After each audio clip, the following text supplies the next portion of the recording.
Ahora sí, vamos a grabar, entonces ya eh, continuaremos con nuestra clase. Bueno, les explicaba sobre el trámite que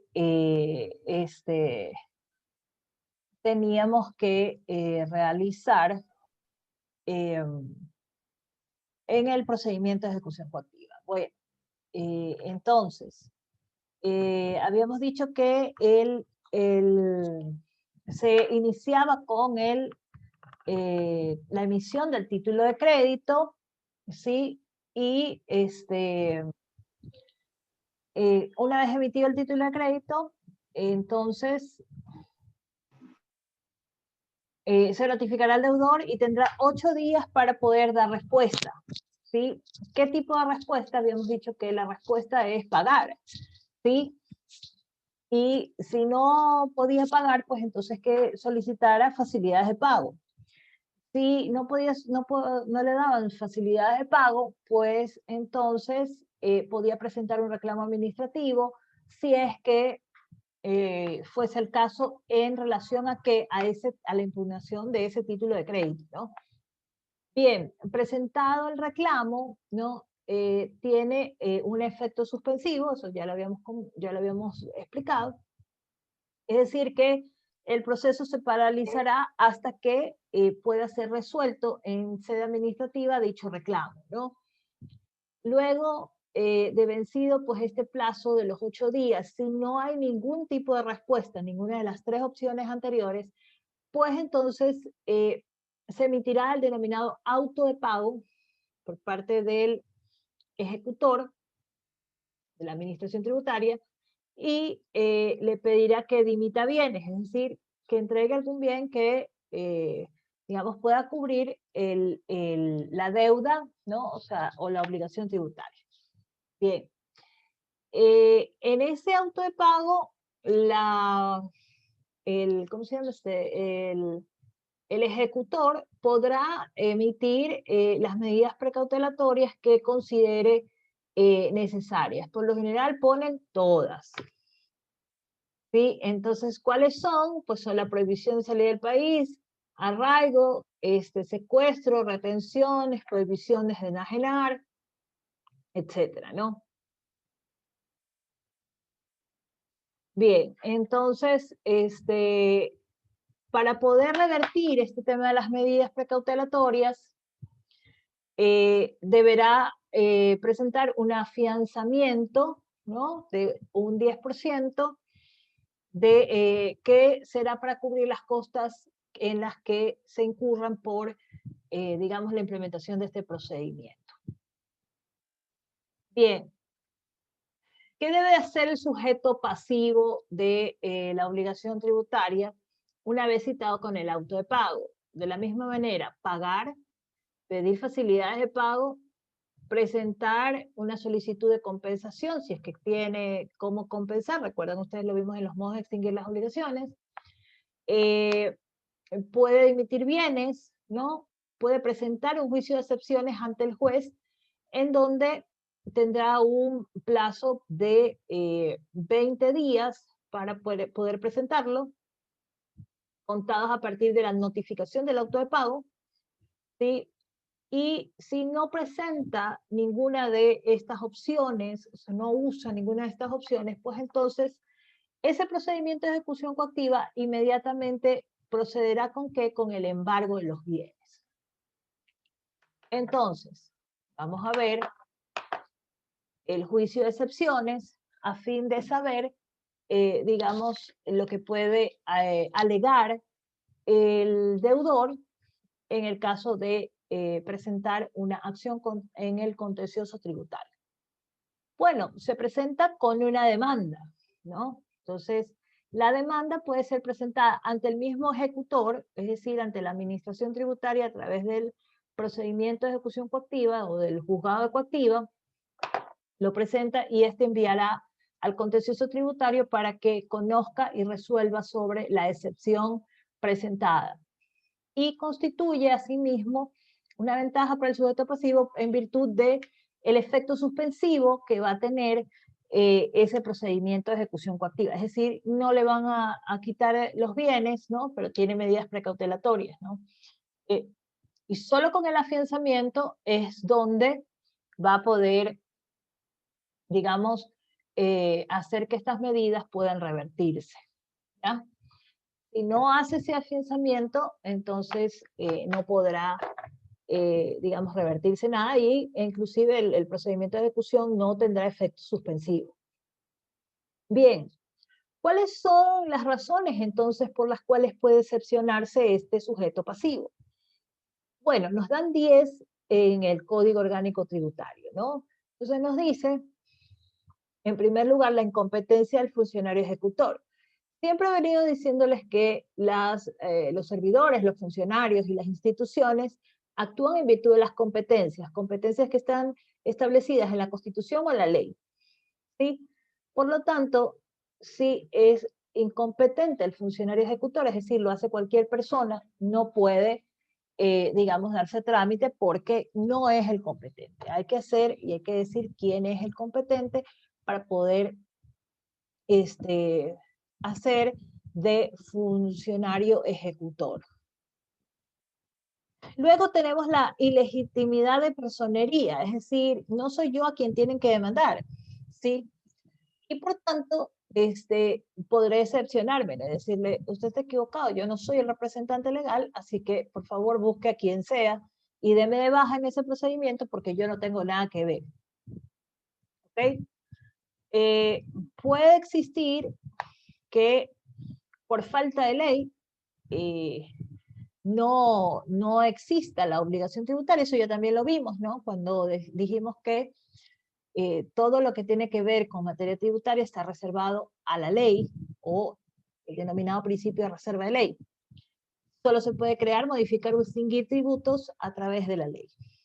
¿Sí? Si no hay ley, pues entonces no existe y por tanto no me pueden cobrar, ¿no? Entonces puede ser que o se haya creado un nuevo tributo y puede estar exento o excluido, ¿verdad? También por la ley, entonces tampoco podrá proceder este procedimiento de ejecución coactiva. Encontrarse pendiente de resolución de reclamo o recurso administrativo porque dijimos que tienen que esperarse el resultado, ¿verdad?, de lo que diga la administración tributaria y no podrá iniciar ningún procedimiento de ejecución coactiva si no está resuelto el tema del reclamo o de recursos que haya interpuesto este sujeto pasivo. Hallarse en trámite de petición las facilidades de pago. Esto también lo vimos cuando vimos cómo se paga y cuando vimos facilidades de pago. Yo les expliqué que se pedía a la administración tributaria se le dé facilidades de pago y que solo cuando el deudor, habiendo suscrito el convenio de pago, estuviese en mora de una de las cuotas, es donde podré iniciar inmediatamente el procedimiento de ejecución coactiva. Mientras tanto, no. Mientras esté pendiente el plazo para cumplirse, no tiene por qué ir a procedimiento de ejecución coactiva.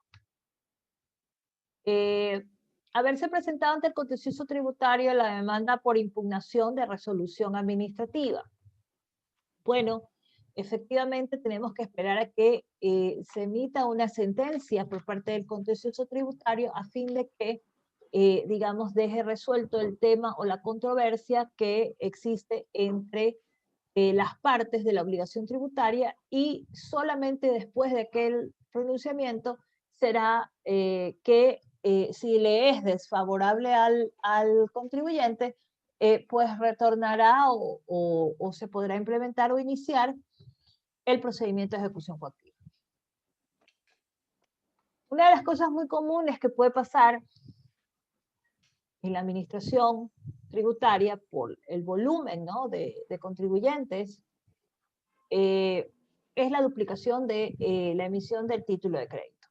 Entonces, obviamente no podemos pagar ni 2 ni 3 veces la misma obligación, ¿no? Entonces hay que pagar una sola vez.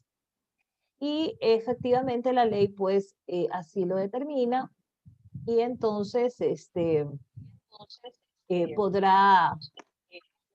podrá resolverse que solamente puede proceder un solo pago sobre aquello que está obligado a pagar, ¿no? Si es que está obligado a pagar. Y finalmente, el denominado nulidad del auto de pago, ¿no? Que puede ser porque está, digamos, fundamentado en una falsedad en la emisión del título de crédito o por la omisión de alguno de los requisitos formales que la ley establece para el cumplimiento de esa emisión del título de crédito. Dijimos que el título de crédito era una orden de pago, ¿no? Bien.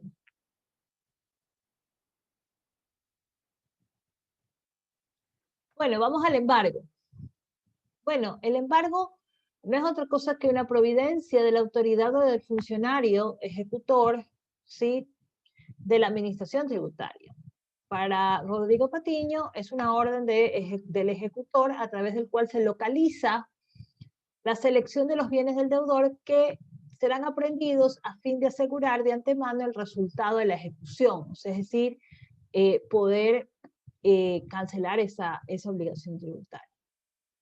Si el coactivado no cancela la deuda, ¿verdad?, pues deberá dimitir bienes para ese embargo o que tendrá que realizarlo dentro de los 8 días, como lo habíamos dicho, con el auto de pago, y puede ser sobre bienes nacionales o extranjeros, ¿no?, que alcancen para cubrir el crédito tributario.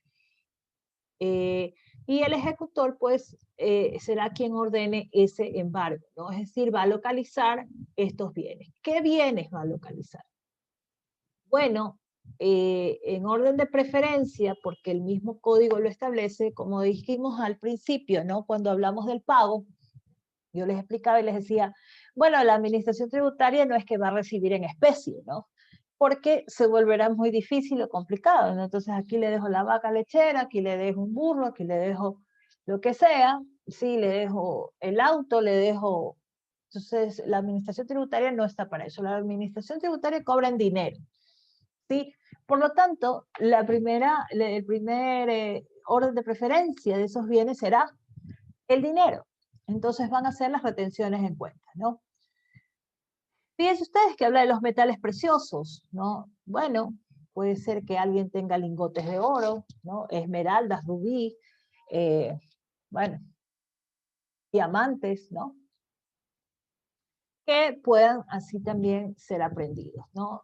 Títulos de acciones que dijimos que con los papeles, ¿no?, los bonos y los acciones o títulos fiduciarios también pueden ser aprendidos, ¿no? Joyas, objetos de arte, indudablemente son costosos y representan también valor, por lo tanto también podrán ser aprendidos, ¿no? Créditos, bienes con prenda o hipoteca inclusive pueden también recaer sobre aquellos. Se verá después si tienen prelación o si pueden participar como tercería coadyuvante, ¿no? Los créditos o derechos de autor, los bienes raíces y los establecimientos de empresas comerciales, industriales o agrícolas. Muy bien. Bueno, ¿quién le tocará administrar estos bienes o tenerlos bajo custodia, ¿no? Porque no es que llegan a la administración tributaria y la administración tributaria los pone en cualquier lado, ¿no?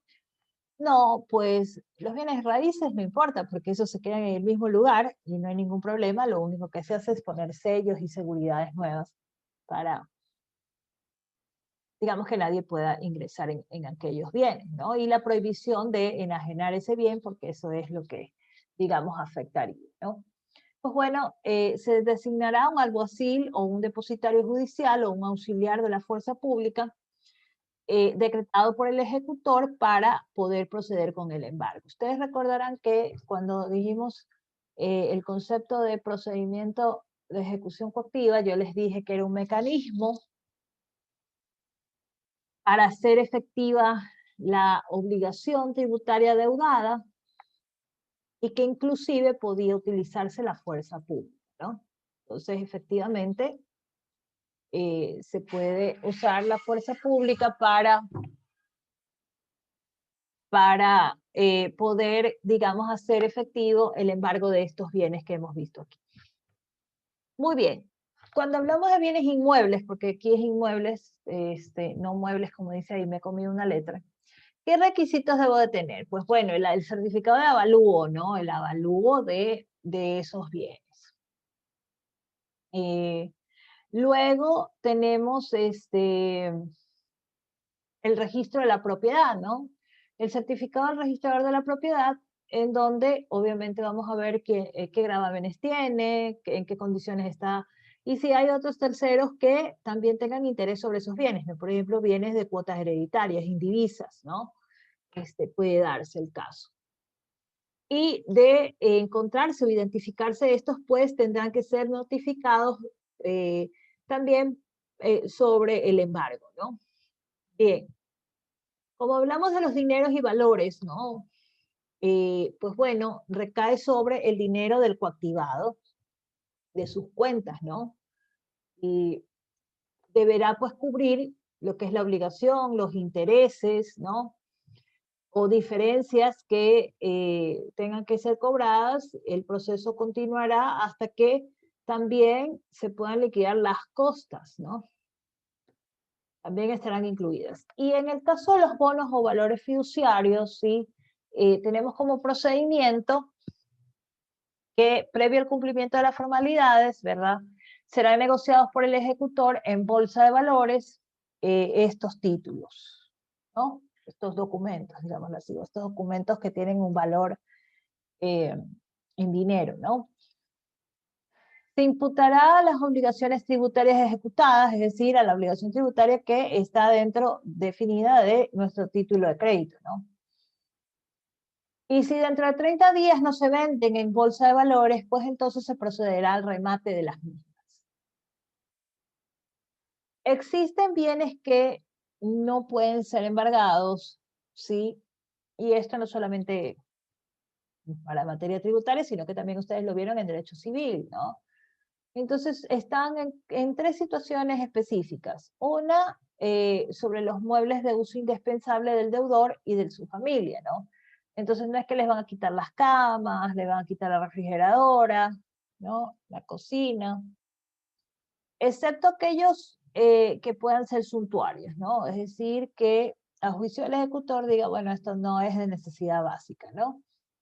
Y así que puede venir si se pueden aprender para rematarse.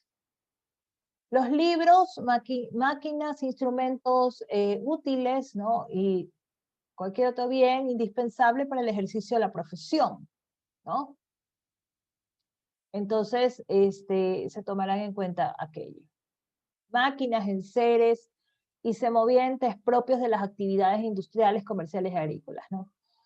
Es decir, que la administración tributaria no ha querido y el legislador pues dice, oiga, usted no es que va a ir a quitarle todo al deudor de la obligación tributaria. No es que usted lo va a dejar en la calle y no es que usted encima no le va a permitir que trabaje, porque necesitamos que trabaje precisamente para que pague la obligación, ¿sí? Entonces, en ese sentido, pone la norma o el legislador esta limitante. Pues para el embargo de empresas, ¿sí? Se tendrá que, asimismo se pondrá un interventor, que será el alguacil o depositario de esta intervención, ¿sí? Y quien de manera conjunta actuará con el gerente o representante de este sujeto pasivo que debe la obligación, ¿no? Si lo acompaña y ve sobre los temas de la administración, pues tendrá que dejar un informe de la gestión y rendirá, digamos, cuenta de las actuaciones que se hayan tomado precisamente para poder encaminar a la empresa a que pueda tener, digamos, cómo pagar la obligación tributaria. Y tendrá derecho también a percibir unos honorarios, ¿no? Por esa intervención, porque el trabajo no es gratis, ¿no? Se supone que es una persona que le está orientando, le está ayudando a que pueda mejorar su condición económica y que pueda pagar la obligación tributaria. Y la intervención terminará o cesará o se cancelará en virtud del pago total de este crédito. ¿Ok? Bien. En el embargo de créditos, ¿sí? Porque el embargo de empresas, que es el primer recuadro, ya lo dije anteriormente, en el embargo de créditos, es decir, yo soy la deudora, soy el sujeto pasivo de la obligación y yo tengo, digamos, deudores que me deben a mí, ¿verdad? Entonces ese deudor que me debe, pues la administración puede decirle, absténgase de pagarle al deudor y me cancela a mí. Lo que hace el Código Orgánico Tributario es que de no hacerlo, pues le pone una responsabilidad solidaria. Es decir, que le tocará pagar, ¿sí? Si no, le paga a la administración tributaria. Bien, en caso de pagarse totalmente la deuda, se declarará extinguida, indudablemente, y, digamos, se dispondrá la cancelación en el registro de que ya ha sido, digamos, solucionada la deuda. Tenemos dentro del embargo, embargos preferentes, ¿sí? Esto es cuando el deudor o el sujeto pasivo de la obligación tributaria puede ser deudor de más de una administración tributaria. ¿Okay? ¿Qué quiere decir esto? Bueno, esto quiere decir que vamos a tener también una prelación. ¿Cuál? Primero será el fisco o la administración tributaria nacional, luego el Consejo Provincial, luego los municipios y finalmente los organismos autónomos, ¿sí? Que, digamos, puedan también tener derechos a cobro de obligaciones tributarias. Y tendrán derecho a intervenir también como terceros coadyuvantes en los procesos que se establezcan para la recuperación de estas obligaciones. Bien, el descerrajamiento, sí, no es otra cosa que aquellos lugares que necesitan, digamos, ser intervenidos, ¿no? Para que, digamos, se les ponga llave o los dejen bajo llave, ¿sí? O están bajo llave o están escondidos, ¿verdad? Entonces necesitan abrir o romper, digamos, esas puertas, esos lugares. Entonces, es el ejecutor quien deberá emitir una orden de allanamiento en el cual, digamos, bajo su responsabilidad, hará que se abran, digamos, estos lugares, ¿no? Y pueden encontrarse, pues, bienes muebles, cofres, ¿no? Dineros, joyas, otros bienes embargables que el alguacil pueda sellarlos o depositarlos posteriormente en la oficina del ejecutor, para que éste a su vez 3 días después notifique al deudor o a su representante para que constate que es lo que se ha aprendido mediante las medidas de cerrajamiento de esos bienes, ¿no? Bien, hay algunas preferencias en el embargo que tomar en consideración. El embargo o medidas preventivas dispuestas por jueces no impiden el embargo. Es decir, que si existe algún otro proceso judicial que ya ha emitido un embargo, no significa que yo no puedo embargarlo. O sea, la administración tributaria no va a poder hacerlo. Eso dice el código, no es que se puede evitar, no hay cómo, ¿no? Eso después va a prelación, ¿no? A ver a quiénes se les paga primero, ¿no? Bien, eso lo vimos en concurso de acreedores.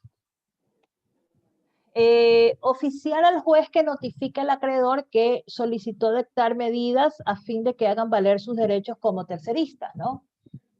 Bueno, los jueces deberán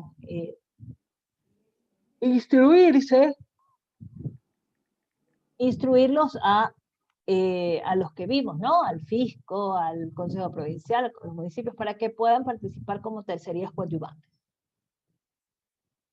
Providencias o ordenanzas por jueces ordinarios o especiales subsistirán, y en caso de que el embargo sea cancelado antes, también deberá ser notificado, y si está ejecutoriado el auto de adjudicación, en el caso de ser adjudicado, se tendrán por cancelados estas medidas, tendrán que ser notificadas por el juez al ejecutor y al correspondiente registrador, ¿no? Porque tendrían que cancelar todas aquellas medidas precautelatorias que hayan caído o recaído sobre estos bienes, ¿no? Bien. Y el ejecutor puede intervenir como tercerista coadyuvante dentro del trámite judicial si no tuviere pues alguna preferencia, ¿no? Entonces, esto en cuanto a las reglas que del embargo se puedan realizar. Bueno, producido el embargo, pues se practicará lo que es el remate, ¿verdad? Bueno, el remate será la valoración de los bienes aprehendidos, ¿no? Con presencia del depositario o del perito o los peritos asignados por el efecto, ¿no? Y el remate no es otra cosa que la venta de los bienes embargados para cuya procedencia y validez se debe cumplir con los requisitos de ley. Es decir que en el remate